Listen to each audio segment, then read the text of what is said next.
वर्ण व्यवस्था मौजूद थी, परंतु ये वर्ण व्यवस्था कर्म आधारित है।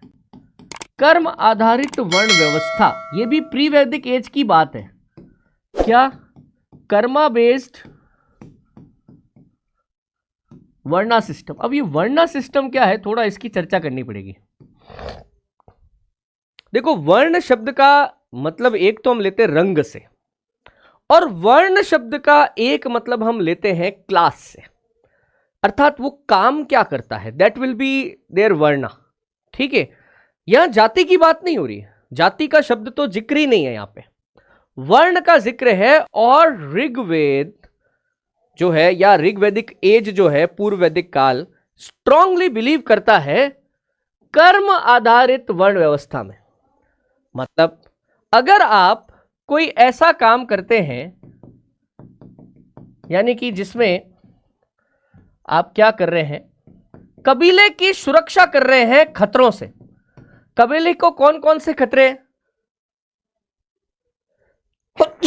सॉरी, कबीले को कौन कौन से खतरे हैं? कबीले को देखिए, बाहरी कबीले के आक्रमण का खतरा है, कोई दूसरा कबीला हमला कर दे, है ना, कबीलों में तो लड़ाइयां होती रहती थी, जानवर हमला कर दे, है ना, किसी प्रकार का लॉ एंड ऑर्डर अगर कबीले में रखना है तो आपको मजबूत आदमी चाहिए, आपको ऐसा आदमी चाहिए जो दूसरों को ओवर पावर कर सके। तो यह क्षमता जिन व्यक्तियों में है वो सभी किस वर्ण के कहलाएंगे? क्षत्रिय वर्ण के कहलाएंगे। दूसरा जो बड़ा वर्ण है वो है ब्राह्मण वर्ण। यह वर्ण जो है बेसिकली पुरोहित वर्ग है। अब ये पुरोहित वर्ग हम किसको बोल रहे हैं? बेसिकली जो मेरा कहना है, आप समझो, जिन लोगों ने एग्जिस्टिंग जो भी वेद थे, एक्चुअली जो प्री वैदिक काल है ना, पूर्व वैदिक काल, उसमें 3 वेद आ गए थे। जैसे ऋग्वेद तो मैंने बता ही दिया, इसके अलावा 2 वेद और थे, सामवेद और यजुर्वेद, वो भी इस काल में आ गए थे। कौन से? प्री वैदिक एज में।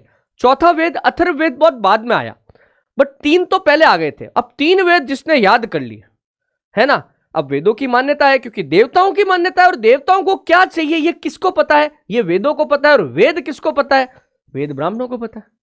तो टेक्निकली जो भी वेदों को याद करके बैठा है, रिचुअल्स के काम करवाता है, यज्ञ हवन आदि कराता है, वो ब्राह्मण है, जाति नहीं है। अभी जिसने ये सीख लिया, वेद याद कर लिए, वो इस व्यवस्था में आ जाएगा। तीसरा वर्ग जो है वो वैश्य वर्ग है, और वैश्य वर्ग जो है ये व्यापारी हैं, ट्रेडर्स हैं। ये कौन है? ट्रेडर्स हैं। क्षत्रिय कौन है? ये वॉरियर्स हैं, ये योद्धा हैं। समझ रहे आप? ट्रेडर्स जो है बेसिकली एक कबीले में महिलाएं भी होंगी, कई सारे वो चीजें बनाती हैं वो, और उन चीजों को एक कबीले से दूसरे कबीले में बेचने के काम के लिए लंबी यात्राएं करनी पड़ती हैं। तो ये लोग कौन करते थे? ये ट्रेडर्स करते थे, जिनको वैश्य कहा जाता था। और चौथा वर्ण जो सबसे महत्वपूर्ण था, उसको शूद्र कहा जाता है। शूद्र कहा जाता है, जो कि सेवक वर्ग था, जो कि सर्वेंट्स थे। ये पूरे कबीले के अंदर साफ सफाई, सेवा शुश्रूषा बेसिकली, और किसी तरह के हाउस होल्ड के काम है, या फिर पशुओं की साफ सफाई का काम है, ये सब शूद्र वर्ण के लोग करते थे। बट मैं फिर से बोलना चाहूंगा, ये व्यवस्था जन्म आधारित नहीं थी। किसी का जन्म जहां पर भी हुआ, उसके पिताजी क्या काम करते थे, उसे ही वही काम करना पड़ेगा, ये इस काल की विशेषता नहीं है। इस काल में आप बड़े हुए, आपने इन चारों में से जो कर्म सीखा, वहां पे सेटल हो जाओ, कोई मना नहीं है। पर देखो क्या होगा, जब पीढ़ी दर पीढ़ी, है ना, एक जनरेशन से दूसरी जनरेशन एक ही काम को करा जाएगा, तो फिर हो सकता है कि वो आपकी आइडेंटिटी बन जाए, आपके परिवार की आइडेंटिटी बन जाए, और शायद इसी के चलते आगे चल के कास्ट सिस्टम या जाति व्यवस्था का जन्म हुआ। ऑब्वियस सी बात है, एक मान लीजिए कोई सुथार है, कारपेंटर है, बहुत ब्रिलियंट वो आर्किटेक्ट है, बहुत ब्रिलियंट वो काम करता है, उसने अपने जीवन में जो अनुभव कमाया, वो हमेशा वो सोचता है कि पहले मैं अपने बच्चे को दूं, लड़के को दूं, है ना, वो सब कुछ उसको सिखाता है। और हो सकता है कि उसका बच्चा भी उसकी तरह टैलेंटेड हो सकता है वो भी यही भावना रखता हो कि मेरा जब बच्चा होगा मैं उसको सिखाऊंगा। तो आप सोचिए कि पीढ़ी दर पीढ़ी एक तो कला में निखार आ रहा है, और ये निखार जो उन्होंने सीखा, पीढ़ियों से सीखा, ये सिर्फ इनके परिवार में जुड़ा हुआ है। अब जब ये चीज लंबे समय तक फॉलो होगी ना, कि किसी एक विशेष बात को, विशेष हुनर को कुछ एक पीढ़ियों पे चलते चलते, जिसको कहते हैं ना, मास्टरी कर ली गई, तो फिर जाति व्यवस्था का जन्म होता है। समझते हैं आप? जाति व्यवस्था का अगर आप बहुत अच्छे से पढ़ोगे ना, तो देखिए इसके कुछ गुण भी थे और इसके कुछ दोष भी थे। There are pros and cons of caste system, है ना। बट मैं फिर से कहता हूं, हम जो प्री वैदिक एज की बात करें, यहां पर जाति व्यवस्था नहीं है। ओके, ये जरूर कहूंगा कि प्री वैदिक एज के अंदर ये जो सिस्टम है, ये बहुत ही लचीला है, फ्लेक्सिबल है, चेंज हो सकता है। यहां पे एक सिस्टम और है क्योंकि ये क्षत्रिय जो है, इसका काम कबीले की सुरक्षा करना है। और भाई जान रहेगी तभी तो सब काम करोगे।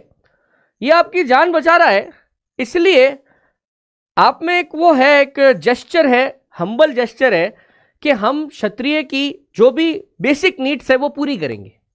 भोजन भी चाहिए उसको, हम ला के दे देंगे, और कुछ आपको और दूसरी सुविधाएं चाहिए, हम आपके लिए करेंगे। तो मैं ये कहना चाह रहा हूं, प्री वैदिक एज में एक व्यवस्था थी जिसको कहते हैं ऐच्छिक कर व्यवस्था। कर हो गया टैक्स, है ना, और इच्छा का मतलब है कि आप जो है, डिजायर है आपकी, आप दो तो ठीक है, नहीं दो तो भी चलेगा। मतलब कर, टैक्स लेना, मतलब क्षत्रियों को टैक्स देना, यहां पर कोई कहते ना एक बाउंडेशन नहीं था, एक ऑप्शनल था। व्यक्तियों को लगता है कि हमें क्षत्रिय की मदद करनी चाहिए, इस योद्धा की, तो वो लोग टैक्स देते थे।